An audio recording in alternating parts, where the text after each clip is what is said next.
जय श्री राम साथियों। उत्तर प्रदेश के कुख्यात अपराधी मुख्तार अंसारी की मौत हो जाती है जेल में।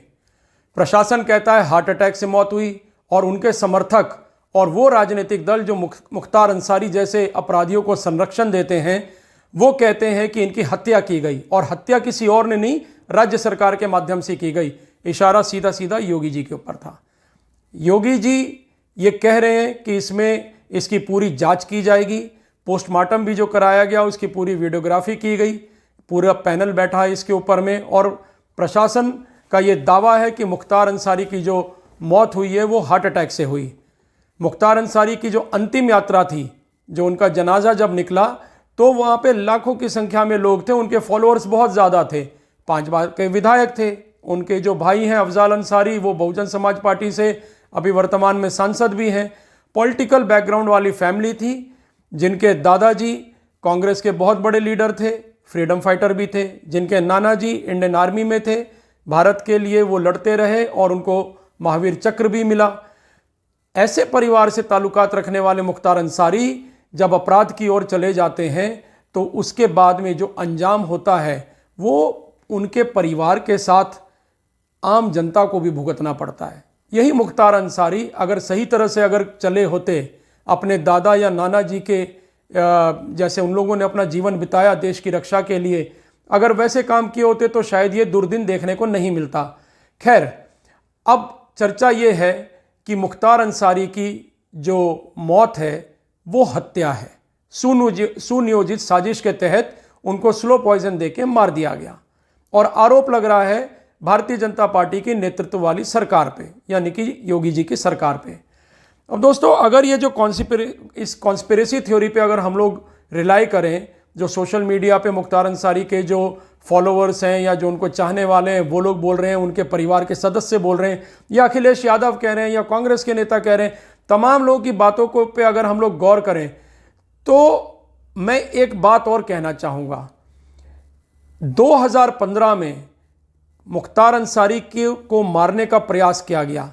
इस कॉन्स्पिरेसी थ्योरी को बताने वाले लोग ये बात क्यों नहीं बता रहे हैं कि 2015 में भी मुख्तार को मारने का प्रयास किया गया था, दिल्ली के अंदर मारने का प्रयास किया गया था और उसे उस समय बचाया किसने? दिल्ली पुलिस की स्पेशल सेल पे, जिसको अमूमन ये बात बोला जाता है कि मुसलमानों के अगेंस्ट ही काम करते हैं। मुख्तार अंसारी मुसलमान है और स्पेशल सेल दिल्ली पुलिस की, और 2015 में मोदी जी की सरकार थी। बचाया किसने? स्पेशल सेल बचा रही है। तब उसका क्रेडिट तो कभी भी मोदी जी की सरकार को या भारतीय जनता पार्टी को नहीं दिया गया। आज अगर उनकी नेचुरल डेथ होती है और पुलिस कस्टडी में होती है, जुडिशियल कस्टडी में हो जाती है, नेचुरल डेथ है हार्ट अटैक की वजह से, तो सारा का सारा ठीकरा सिर्फ वोट बैंक की राजनीति के लिए वो फोड़ा जा रहा है योगी जी की सरकार पे, यानी कि भारतीय जनता पार्टी के ऊपर। मैं आपको बताना चाहूंगा कि 2015 में दिल्ली पुलिस की स्पेशल सेल ने एक अपराधी को गिरफ्तार किया, बिहार का दुर्दांत अपराधी लंबू शर्मा, जो आरा की जेल में बंद था और जेल में रहते रहते उसने सुपारी उठाई मुख्तार अंसारी को मारने की। 6 करोड़ की सुपारी, इतनी बड़ी रकम देख के उसने ये प्लान किया कि वो जब तक जेल से बाहर नहीं आएगा तब तक मुख्तार को मार नहीं सकता। तो इसके लिए लंबू शर्मा ने एक बहुत अच्छी योजना बनाई। उसने अपनी गर्लफ्रेंड नगीना को तैयार किया और बोला कि उसको जेल से बाहर निकलने में नगीना हेल्प करे।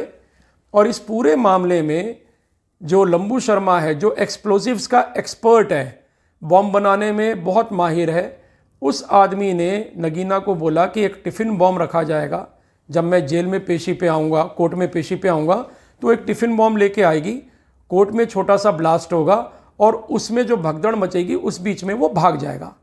नगीना हूबहू वैसा ही करती है जैसे लंबू शर्मा ने बताया। नगीना कोर्ट में आती है, टिफ़िन बॉम्ब लेके फ़ोन पे बात करते हुए आती है, और कोर्ट में जैसे वो फ़ोन पे बात कर रही थी और लंबू शर्मा की गाड़ी पहुंचती है कोर्ट परिसर में, तभी नगीना ब्लास्ट करती है और वो स्वयं तो वहाँ मर जाती है, साथ साथ एक पुलिस वाले की भी डेथ होती है जो नगीना को रोकने के लिए आगे बढ़ता है, और कई लोग घायल हो जाते हैं। इस बात का फ़ायदा उठाते हुए लंबू शर्मा जेल से भाग जाता है। ये घटना है जनवरी 2015 की। उसके बाद में लंबू शर्मा बाहर आके एक्सप्लोसिव्स की व्यवस्था में लग जाता है। क्योंकि जेल में बॉम्ब ब्लास्ट करके मुख्तार को मारने का प्लान था। एक्सप्लोसिव्स की व्यवस्था करते हैं और भी जो साजो सामान की आवश्यकता होती है उसकी व्यवस्था में जुट जाते हैं। इसी बीच दिल्ली पुलिस की स्पेशल सेल को एक इन्फॉर्मर बताता है कि कोई व्यक्ति एक्सप्लोसिव्स की व्यवस्था कर रहा है और बहुत भारी संख्या में व्यवस्था कर रहा है।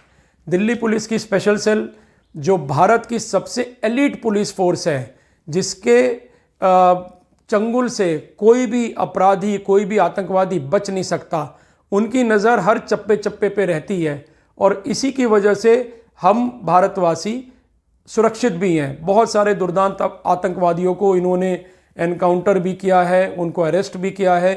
तो लंबू शर्मा स्पेशल सेल से तो बच नहीं सका।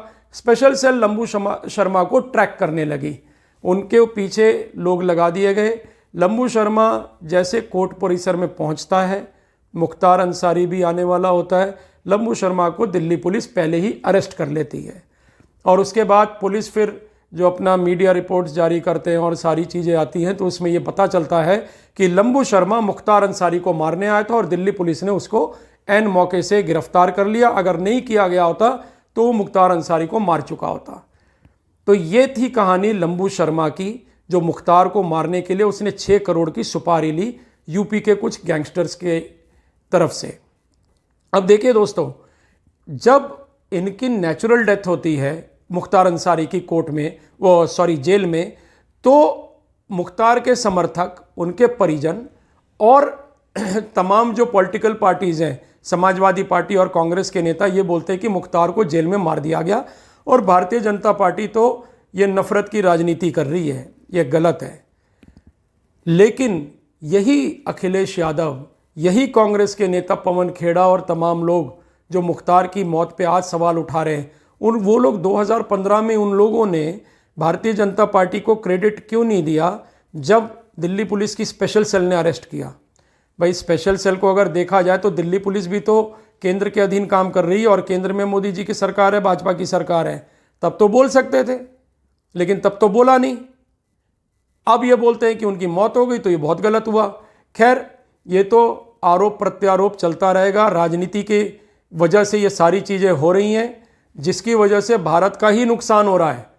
इनको राजनीतिक लाभ, छोटा सा राजनीतिक लाभ उठाने के लिए ये पॉलिटिकल पार्टीज एक दूसरे पे आरोप प्रत्यारोप करते रहते हैं, लेकिन इसमें ये भूल जाते हैं कि भारत का कितना बड़ा नुकसान है।